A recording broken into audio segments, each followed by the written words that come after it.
ऋषि विश्वामित्र ने जब इस प्रकार की कथा सुनाना आरंभ किया, पर्वतराज हिमालय की अत्यंत रूपवती, लावण्यमयी एवं सर्वगुण संपन्न दो कन्याएं थीं।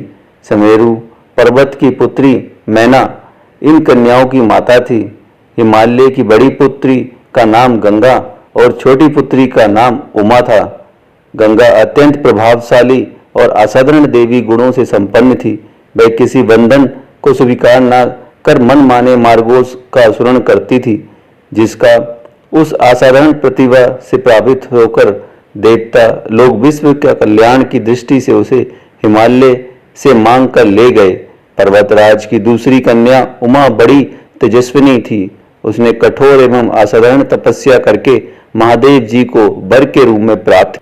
विश्वामित्र के इतना कहने पर राम ने कहा, हे भगवान, जब गंगा को देवता लोग स्वर्ग लोग ले गए तो वह पृथ्वी पर कैसे अवतरित हुई, और गंगा को विप्र यथा क्यों कहते हैं? इस पर ऋषि विश्वामित्र ने बताया, महादेव जी का विवाह तो उमा के साथ हो गया, किंतु 100 वर्ष तक भी उनके किसी संतान की उत्पत्ति ना हुई। एक बार महादेव जी के मन में संतान उत्पन्न करने का विचार आया। जब उनके इस विचार की सूचना ब्रह्मा जी सहित देवताओं को मिली तो वह विचार करने लगे कि शिव जी ने संतान के तेज को कौन संभाल पाएगा। उन्होंने अपनी इस शंका को शिव जी के सम्मुख प्रस्तुत किया। उनके कहने पर अग्नि के समान महान तेजस्वी स्वामी कार्तिकेय का जन्म हुआ। देवता के इस षड्यंत्र से उमा के संतान होने में बाधा पड़ी तो उन्होंने क्रुद्ध होकर देवता को श्राप दिया कि भविष्य में कभी पिता नहीं बन सकेंगे। इस बीच स्वर्गलोक में विचरण करती हुई गंगा से उमा भी भेंट हुई। गंगा ने उमा से कहा कि मुझे स्वर्गलोक में विचरण करते हुए बहुत दिन हो गए हैं। मेरी इच्छा है कि मैं अपनी मातृभूमि पृथ्वी पर विचरण करूं। उमा ने गंगा को आश्वासन दिया कि वह इसके लिए कोई प्रबंध करने का प्रयत्न करेंगी। वत्स राम, तुम्हारी ही अयोध्यापुरी में सगर नाम के एक राजा थे। उनके कोई पुत्र नहीं था। सगर की पटरानी केसनी विदर्भ प्रांत के राजा की पुत्री थी। केसनी सुंदर धर्मात्मा और सत्यनारायण थी। सगर की दूसरी रानी का नाम सुमति था, जो राजा अरिनेष्टमी की कन्या थी। दोनों रानियों को लेकर महाराज सगर हिमालय की भृगु स्वर्ण नामक प्रांत में जाकर पुत्र प्राप्ति के लिए तपस्या करने लगे। उनकी तपस्या से प्रसन्न होकर महर्षि भृगु ने उन्हें वर दिया कि तुम्हें बहुत से पुत्रों की प्राप्ति होगी। दोनों रानियों में से एक का केवल एक ही पुत्र होगा और जो वंश को बढ़ाएगा, और दूसरी से 60,000 पुत्र होंगे। कौन सी रानी कितने पुत्र चाहती है उसका निर्णय वे स्वयं आपस में मिलकर कर ले।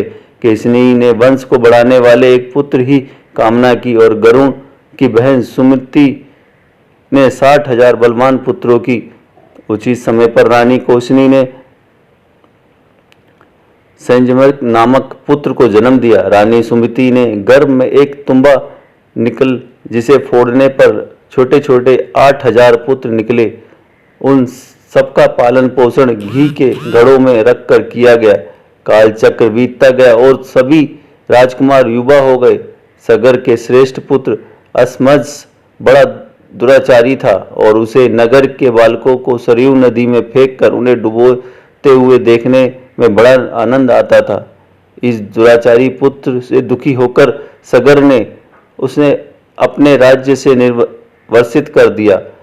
समंजस के अंशुमान नाम का एक पुत्र था। अंशुमान अत्यंत सदाचारी और पराक्रमी था। एक दिन राजा सगर के मन में अश्वमेध यज्ञ करने का विचार आया। शीघ्र ही उन्होंने अपने इस विचार को कार्य रूप में परिणत कर दिया। राम ने ऋषि विश्वामित्र से पूछा, गुरुदेव, मेरी रुचि अपने पूर्वज सगर की यज्ञ कथा का विस्तार पूर्वक सुनने में है, अतः कृपा करके इस वृत्तांत को पूरा सुनाइए। राम ने इस तरह के कहने पर ऋषि विश्वामित्र प्रसन्न होकर कहने लगे, राजा सगर ने हिमालय एवं हिमाचल विंध्याचल के बीच की हरी भरी भूमि पर एक विशाल यज्ञ मंडप का निर्माण करवाया। फिर अश्वमेध यज्ञ के लिए श्याम कर्ण घोड़ा छोड़कर उसकी रक्षा के लिए पराक्रमी अंशुमन को सेना के साथ उसके पीछे पीछे भेज दिया। यज्ञ की समाप्ति सफलता के परिणाम की आशंका से भयभीत होकर इंद्र ने एक राक्षस का रूप धारण करके उस घोड़े को चुरा लिया। घोड़े की चोरी की सूचना पाकर सगर ने अपने 60,000 पुत्रों को आदेश दिया कि घोड़ा चुराने वाले को पकड़कर या मार कर घोड़ा वापस लाओ। पूरी पृथ्वी पर खोजने पर भी वह घोड़ा नहीं मिला।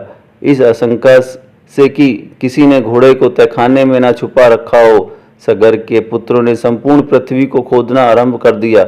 उनके इस कार्य के असंख्य भूतल निवासी प्राणी मारे गए। खोदते खोदते वे पाताल तक पहुँचे।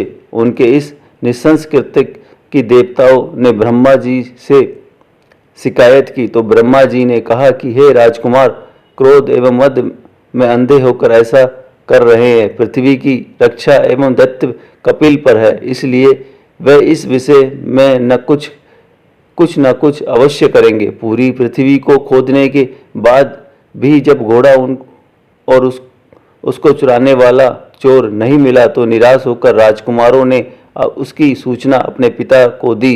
रुष्ट होकर सगर ने आदेश दिया कि घोड़े को पाताल में जाकर ढूंढो। पाताल में घोड़े को खोजते खोजते वे सनातन वासुदेव कपिल के आश्रम में पहुंच गए। उन्होंने देखा कपिल देव आंखें बंद किए बैठे हैं और उन्हीं के पास यज्ञ का वह घोड़ा बंधा हुआ है। उन्होंने कपिल मुनि को घोड़े को चोर समझकर उनके लिए अनेक दुर्वचन कहे और उन्हें मारने के लिए दौड़े। सगर ने इन कुकृत्यों से कपिल मुनि की समाधि भंग हो गई। उन्होंने क्रोध होकर सगर के उन सब पुत्रों को भस्म कर दिया।